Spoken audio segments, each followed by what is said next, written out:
Hey guys, morning. How's everybody doing out there? Good?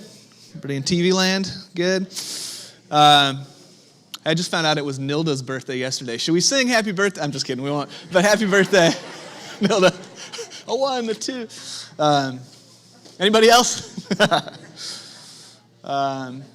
Hey, it was a kind of a busy weekend, a big weekend here in this little Atlantic Theater building. There was a wedding, which was like a total building takeover. You wouldn't know that it happened. Was anybody at the wedding yesterday? The whole thing, this place was completely transformed. And I left at like 4:30 yesterday and just made myself not think about it all night because I thought, how in God's name is it going to look like Beach's Vineyard again tomorrow? And it does. And so hats off to the team there. And also yesterday, we had our last meeting for the School of Spiritual Direction, which just graduated 5 students, just completed the 2-year program. So if you're one of the students who just graduated the School of Spiritual Direction, would you stand up so we can clap for you and say, nice work? Anybody? Yeah.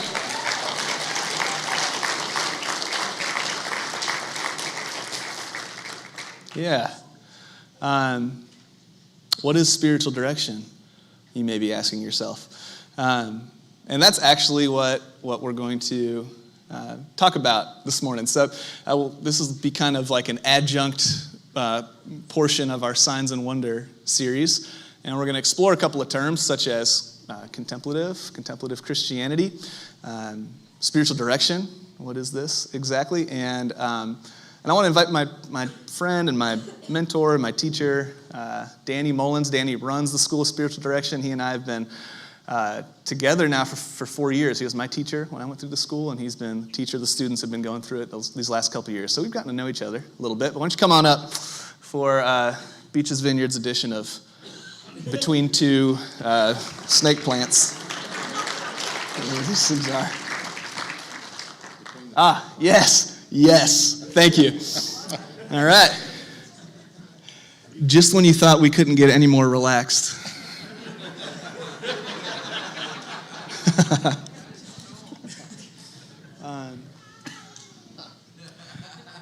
So maybe what is spiritual direction, Danny? You sang it today. I took a picture of this works as good as anything for me. I run to the Father, I fall into grace, I'm done with the hiding. Thank God. No reason to wait. My heart needs a surgeon, my soul needs a friend. So I'll run to the Father again and again and again and again. And spiritual direction is it's an ancient, really old, ancient sounds like too smart a word for me. It's a really old form of pastoral care. You're higher than me. I don't like that. It's a really old form of pastoral care. I would say it's a really gentle form of pastoral care. And not that there are ungentle forms, or maybe there are, that makes a space for this to happen. So people can be with God and fall into grace. And it's not that can't happen lots of other places, because it can and it does, but it's a dedicated space for that. Does that work? Yeah. Does that work? Yeah, it does. Yeah, it seems like somewhere along the way, us, the collective humanity, began to realize that there are all kinds of like patterns and programs that are running inside of me, and they're kind of like living my life for me in some way. And until we come into contact, like grow in some kind of awareness of what those things are, it's really hard to be free in this world, which seems to be what we're made to be. And so, yeah, like therapy and counseling and actual friendships. These are all places where something like spiritual direction happens. Where, would you talk a little bit, like what happens when we are genuinely heard? Like what happens in our brains when we experience being understood?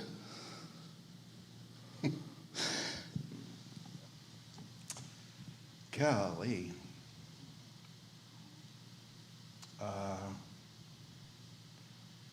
We experience being known.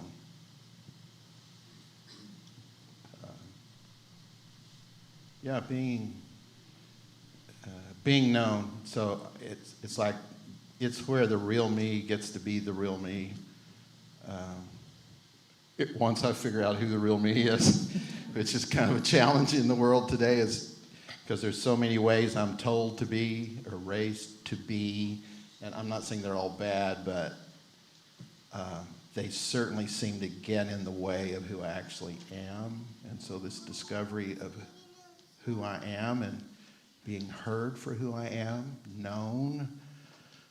I mean, God already knows me, but to be known even by God and another person in that context, I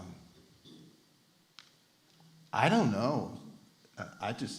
Life happens. Peace happens. I think joy happens. And they've done all this brain stuff now, they know in the last 25 years, they know more about our freaking brains than they ever knew for the past, however long came before 25 years ago. And the things, the way we're wired, and when I'm heard by another person, some thing happens, and I settle more and more into who I am and can walk out the door and live out of that. And it's just like breathing fresh air. Or that's my experience. How about yours, Bobby? What was it like for you?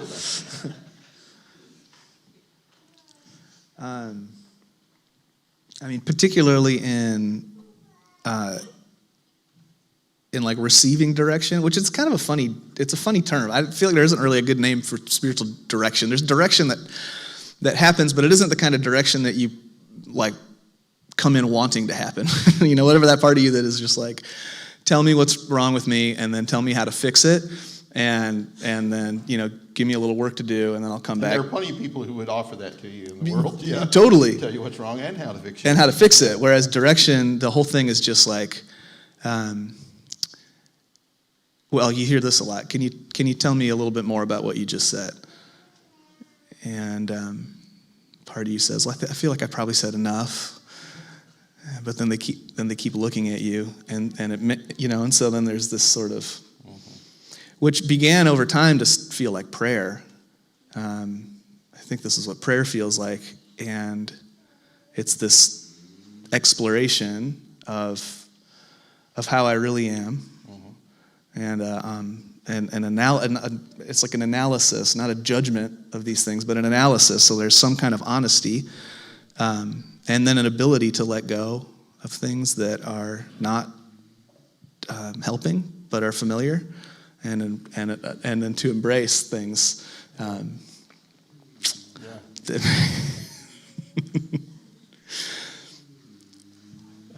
So good. The peace of God. The peace of God.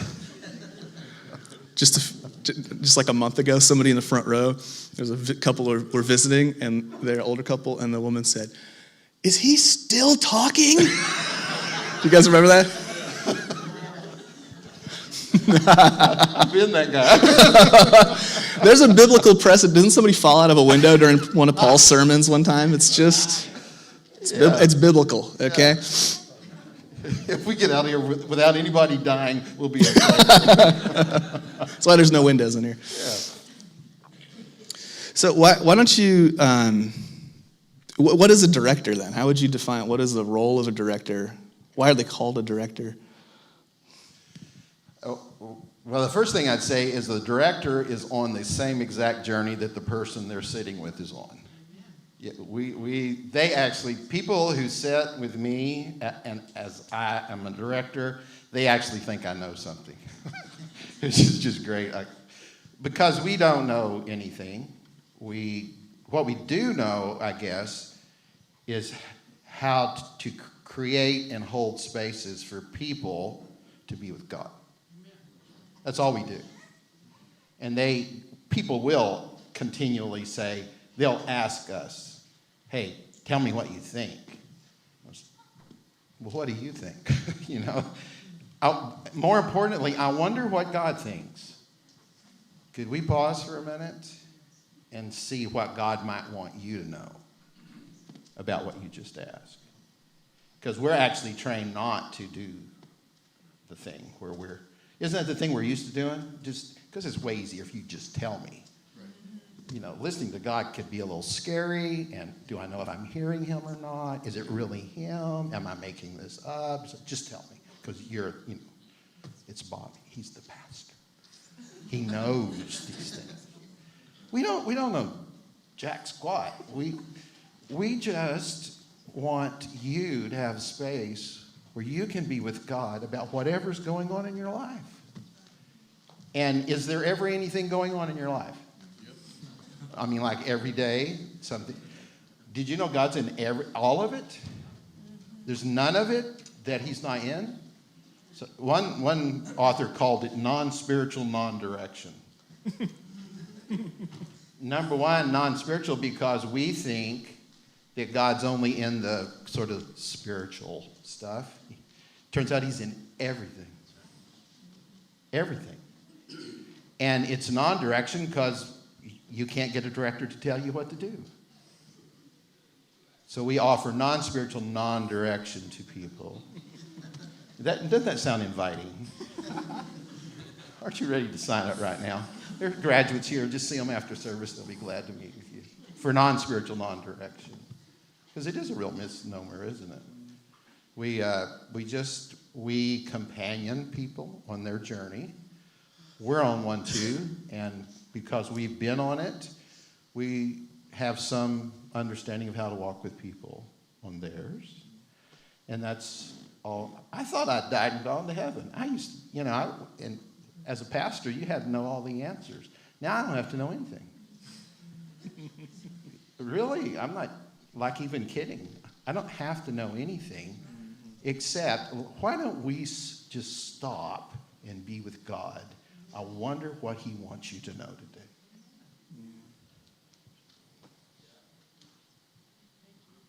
That's it. That's all I do. And then the school is does it take 2 years to teach somebody how to do that? Yeah, it kind of does. Because it's really hard to learn to do nothing. And I tell the students the number one skill that you're going to learn in 2 years is how to strategically do nothing.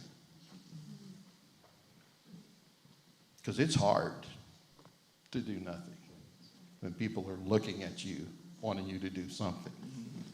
And you learn how to do nothing and just smile. What do you think about that? How's that worked for you? Yes. Well, it does something to that.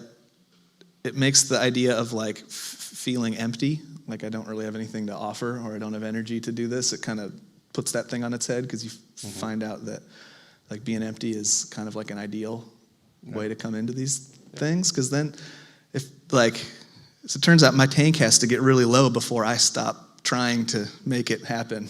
Yeah. And when I stop trying to make it happen, other things, I'm out of the, you're out of the way.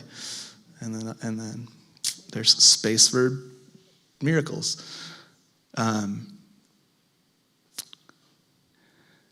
Okay, so, all right, so this is clearly situated in some sort of, there's a mystery component here. Right? So anytime you get down to definitions that start with the word non, you realize you've moved into some realm of mystery. It's like it's like what is that? There's some tribe that has a word for God that's neti. which is just not that. Not that. That's the name for God. So I don't know what to call him. It's just not that or that.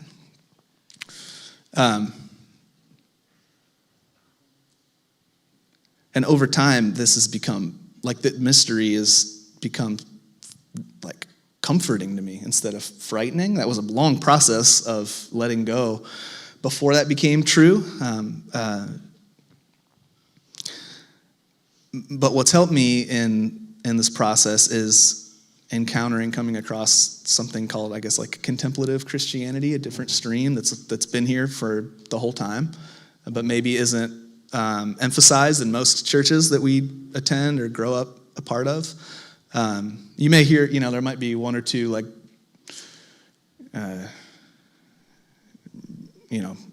Birkenstock wearing associate pastors who may have some, curious phrases that you may encounter along the way. But by and large, it just doesn't seem to be the emphasis. And I wonder for you, because you've been a church person for most of your life. I wonder for you, two questions. You can answer them however you like.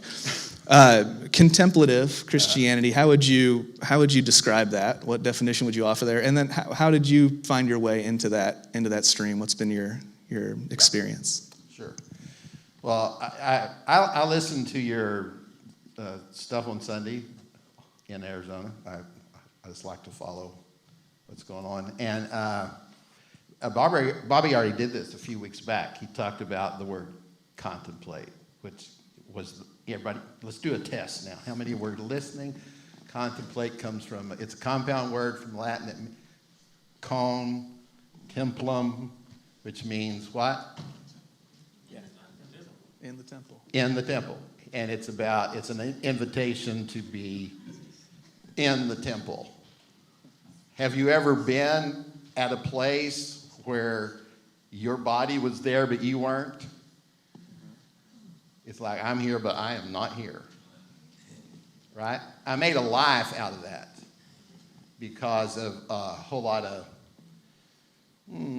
pain growing up, just childhood stuff. My mom and dad were married to each other twice. They both had 3 spouses apiece after that. So I got family trees going all over the world. And but a lot of hurt happened in all of that. And so I learned to be there without being there. I made a life out of that. And so learning to be here, like right now, sitting here in a chair that's lower than Bobby's, which I think was intentional, and being here now with you, who I know like 3 people here, okay? Just being with you. I'm here. Hey. Man, that is so sweet to be here. That's contemplate. Yeah. Which maybe is different than how we're most, like, to contemplate something sounds like what? Like to think hard, right? Isn't that kind of how we use it? Like, I need to contemplate or ruminate, this like, and it seems like this kind of grinding of gears, but the way you describe it, and I think we experience it, is it's similar in that it's something that's happening within, but it's different in that it isn't. It's restful and not full of effort, right? Yeah. So how did I get there? I fell apart. I just crashed and burned. I've heard Bobby's story some, and I'm jealous that he was the Royal Ranger Straight Arrow, because I was in Royal Rangers. I didn't get the Straight Arrow Award, and I'm a little jealous about that. But born and raised in church, I don't know anything but church. Never knew anything but church. Went to work vocationally for a church when I was 25, and over the course of the next 38 years was on staff at 3 churches for 38 years until 4 years ago, and I'm doing this full time now. And 2012, which would now be 10 years ago, just crashed and burned. And the reason I crashed and burned was I had been doing life in my own strength for all those years. And whatever that tank is that fuels that, it gives you the capacity and energy to do that. That tank ran out. And I could not do it. If you asked me how I was doing, you were going to hear. Because I couldn't put on the face, smile, and tell you I'm doing fine, or whatever word we use. Yeah, I'm doing good. It's like liar, liar, liar, liar. I'm not doing good. I'm a mess. I can't do life like this anymore. If this is the way, there better be another way, because I can't do this. I cannot do this. And there's a whole lot of things that got me there, mostly trying to not be here. It takes a lot of energy to not be here and keep you at a safe enough distance that I can feel safe enough to do life, to cope, to survive. And man, I was a slobbering mess. The back row of the church one Thursday morning for about an hour at a conference we were having, because I was done. And thankfully was in a place that gave me some space, and part of that space was discovering there was another way to do life. And it involved healing of a lot of pain and hurt that I've been managing. It takes a lot of energy to manage pain. I had this closet I'd put it in, just a metaphorical closet, and shut the door. And one day that sucker got so full that it just all fell out on the floor in front of everybody. And that, that's not supposed to happen to pastors. It's like, geez, we got our stuff together. So it was the best thing that ever happened to me. It was a gift from God to fall apart. And I didn't wind up in a mental institution. Maybe I should have. I don't know. But that I discovered this way of life after that. This school that I'm teaching for actually came to town the next year, and I was very drawn to it. And some emotional healing was going on in that process that kind of got me ready. And I showed up, and I thought, oh my gosh, I think I've died and gone to heaven. It was a safe space to be me. And they were teaching me how to help create safe spaces so other people could be them. So maybe we can go out in the world and be us, which is a thought. Does that work? Did that answer? I don't know if there's a right answer, but I don't much care about right answers anymore.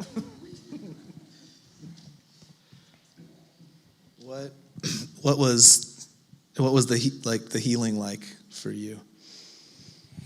Oh my gosh! Did you know that Jesus actually has always been everywhere with me? Isn't that a deal? When I was 5 years old, standing in the carport late on an evening with my little brother, my mom, Dad's got his suitcase, and this is the first time he left, and we're all just a puddle. Did you know Jesus was there? I had no capacity to know that or engage him in that moment, because pain will shut you down. Pain will lock you up so you can't. And so at 58 years old, I'm sitting in the living room of a friend of mine in Boerne, Texas, which is about 35 miles outside of San Antonio, because I'd asked to come there because I didn't know what to do, and they did inner healing prayer, which I was sure was a good thing, but had no clue what it was.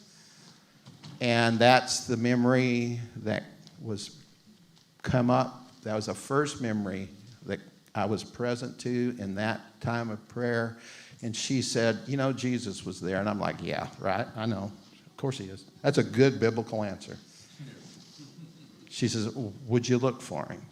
I want you to look for him.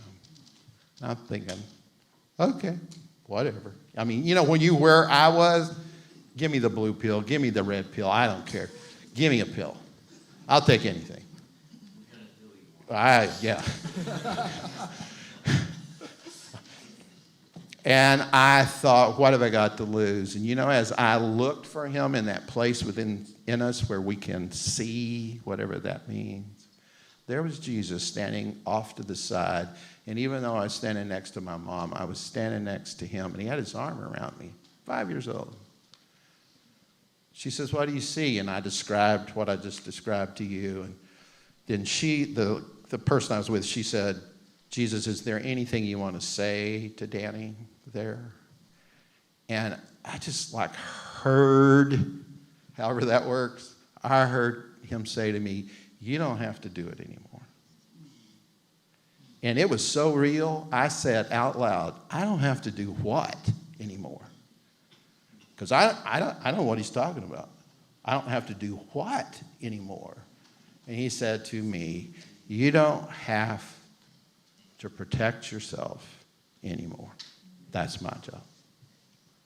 And I can feel it saying it now.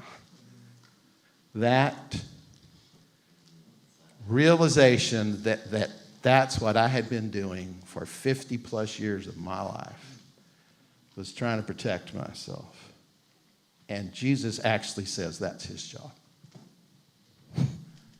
And that day, I resigned as my protector.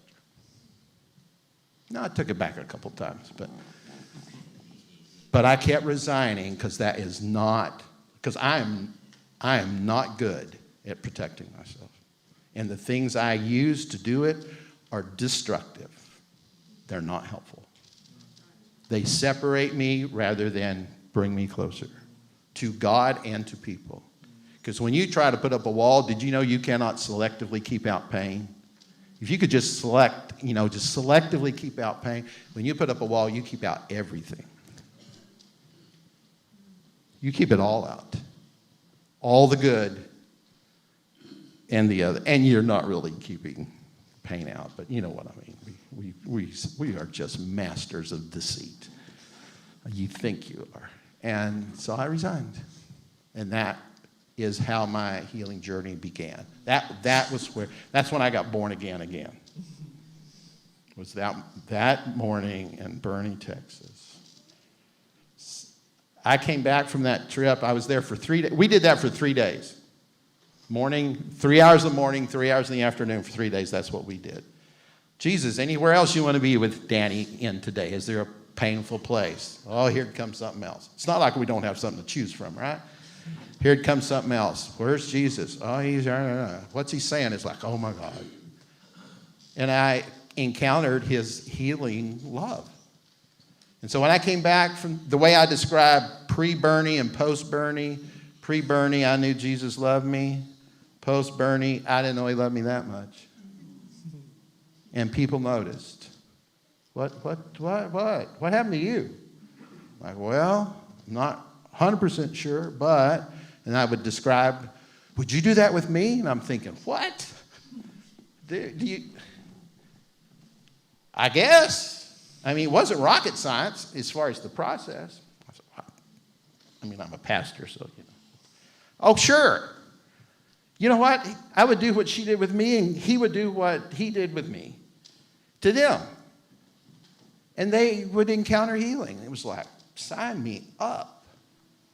Because I didn't have to do anything. I didn't heal them. I just helped create a space. That moved then towards the whole spiritual direction thing, where I just get to sit with people and we see what God is doing. Notice what God is already doing in your life. We just notice it and explore it with him, not with me, with him. What does he want you to know about that? What are the invitations today for you? Okay. And you know what else? Pain comes up there. Jeez, who would have thought? You get in those places with God, and here comes the pain. And then we just look for Jesus. Okay, that's it. You're cutting yourself off.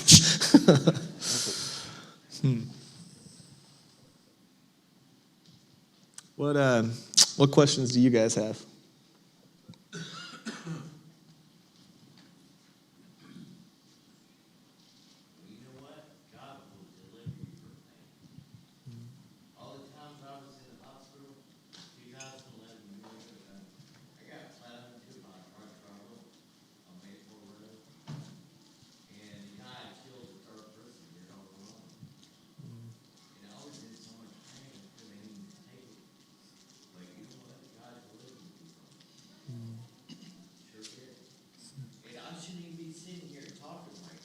Me either. Yeah. God put me here on earth for a reason. I talked to a lady a couple of days ago. She said, I asked her, I said, what is the main purpose and reason that God put you here on earth? She said, you know what it is? Glorify God and help others in Christ. And I thought, all right, that's it. Gotta do it. You know, it's a miracle that any of us are sitting here. Okay? I could have been dead. 3 surgeries on my leg. Bobby knew me. I was in a wheelchair for 9 months. Never thought I could walk again in my life. And look at me now. I'm riding a bicycle. That's right, man. That's right. Hell yeah. Thanks, Eric. Thanks, man. Well, maybe we can do this. We had talked about some kind of practice that could involve all of us. And what you feeling, man? Oh, well. You know, this morning, you know, I have to suffer for Jesus coming down here at Atlantic Beach. I have to stay with the Greens and 100 yards from the beach. And, oh my, sitting out on the deck this morning, watching the sun come up and wondering, what do you, it's really good to ask, so what do you want to do today?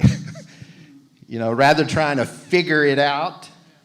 And so I found myself thinking about something I just recently read in a book, is they were talking about Genesis 2 and Genesis 3 and Adam and Eve. And it says in Genesis 2 that all the trees of the garden were given to them, except this one. But it was all given to them, all right? And in Genesis 3, it says that Eve saw that, you know, that one that wasn't given, saw that it was good for food and it would make you wise, and it said she took. It literally says that she took it and ate it. And I've just had God doing this thing in me since I was present to that of where in your life are you taking what's not given to you rather than receiving what has been? And I just thought of that. I was sitting there this morning, I thought, that sounds like a good question to me. So in spiritual direction, that's what we're doing right now. Okay, y'all all ready? Here we go. Get real spiritual now.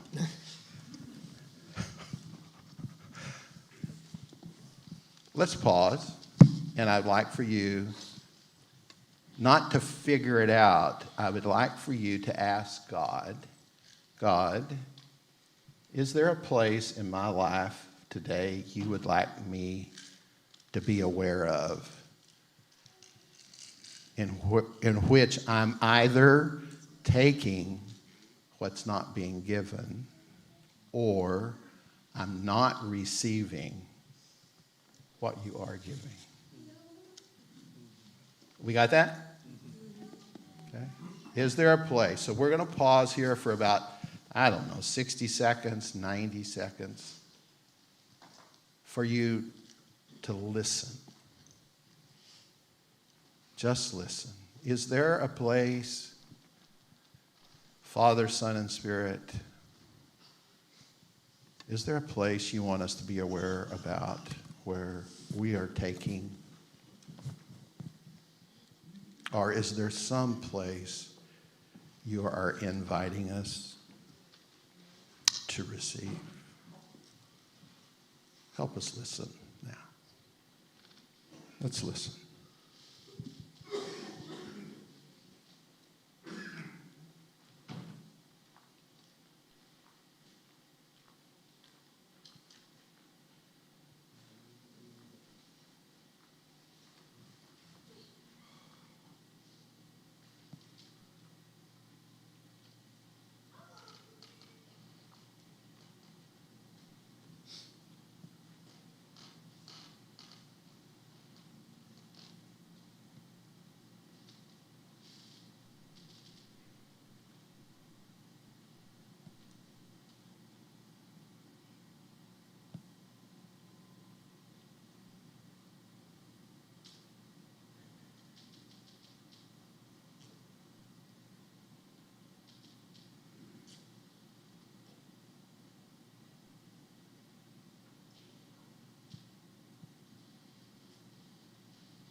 Okay. So, are there 3 or 4 of you that would say, yeah, I heard something. I heard X. That's what I heard.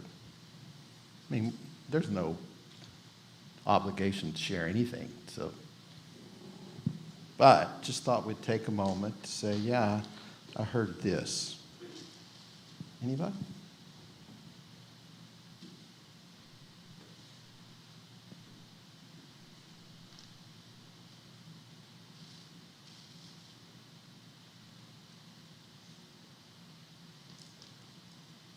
Yes.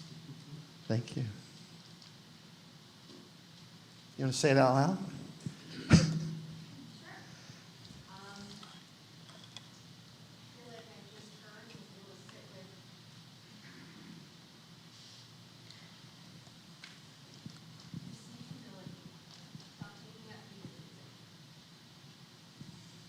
Stop what?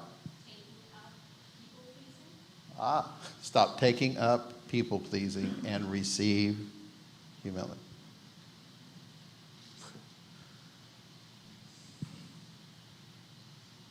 I vote yes, by the way. I think I vote yes. Anyone else? Someone else? Something you would feel like you heard? No, this is not a test to see if you can hear from God. This is sort of an opportunity to say, yeah, I think I heard this. Anyone? Yeah?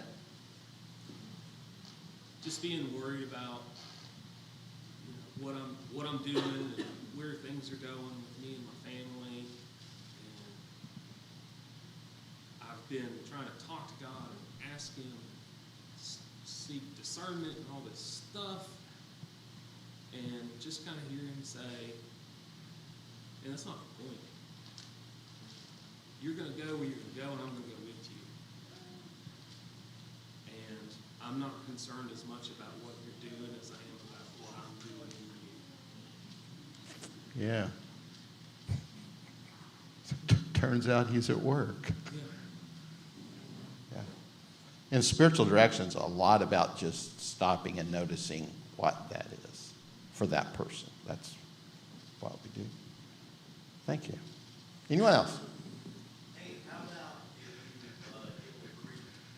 Oh, You got a best friend that died on you, all that, yeah. and how do you deal with that? That's probably a longer answer than yeah, grief. Yeah, You know, you got a best friend on you, yeah, how they died, and they just died on you, man. I got some. yeah. Sometimes your own opinions of what other people do make you have a certain posture towards them. Uh-huh. God was showing me you're not letting, sometimes it makes you have a posture, a negative posture, adversarial posture towards them, and you don't receive the love from them. It's Because you true. have certain expectations of them, Yeah, and then you have a negative posture towards them, and they just turn Yeah. above you. yeah. Yeah, I'm glad to hear you have that. I've never had that in my life. Thank you. No kidding, right? I wonder what else God might want you to know about that. And that's what we'd do if we were, if I was, what's your name? Josiah. If we were sitting together for 45 minutes or an hour, we'd just probably ask God more about that, which you can go home and do.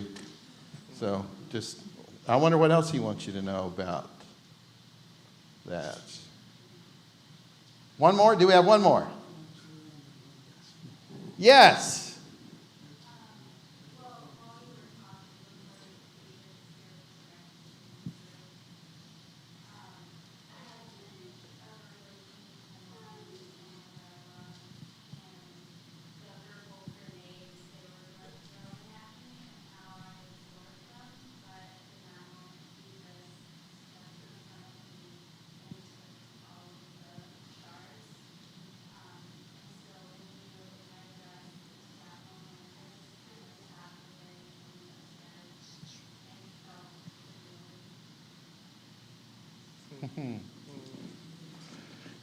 It's an amazing thought to think about receiving his protection. I'm much more apt to protect myself, but for you to receive his protection in that moment, that's amazing. Okay, I'm done. But Yeah. are we? I don't know if we are, but Yeah. I think we might be. we really know what we're doing up here, by the way. We got this all figured out. Total command. I felt peace, man, was what was the word that came to me there. Receiving peace. And it made me think that that's a very silly thing to resist. No kidding. And so maybe I just offer that as a prayer to close, that in all things and at all times and in all of our conversations and our concerns, all of this that occupies the life of our mind and then our actual life, we just want to invite and receive peace. That a peace that not only passes understanding, but clarifies understanding, that offers a different kind of understanding.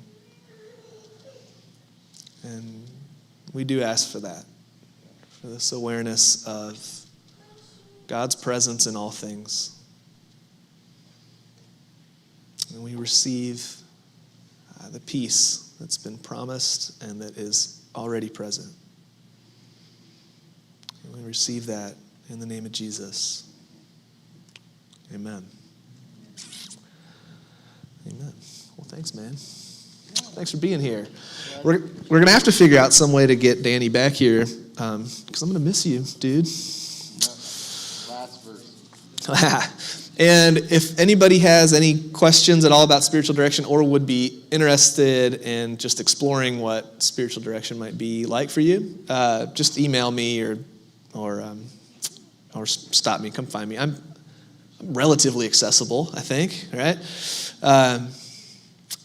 But yeah, that's it for today. Congratulations to everybody who graduated. Good work. Thank you all for being here, and we'll see you around.